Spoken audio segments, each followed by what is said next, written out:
Just as boats today ply the waters of Tampa Bay for recreation, for commerce, and for fishing, so has it been since the days humans first came to occupy these shores. Many ancient objects that were fashioned by human hands, tools, projectile points, pots, have been discovered in the area encompassed by the Weedon Island Preserve. And these give strong evidence that it was the site of Native American habitation going back 5,000 to 7,000 years ago.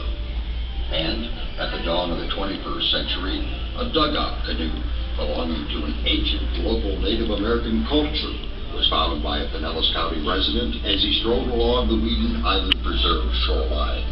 Fortunately for science, he reported his find to the archaeological experts associated with the preserve's education center, setting in motion a process to protect, document, and preserve what will turn out to be an extremely significant archaeological find.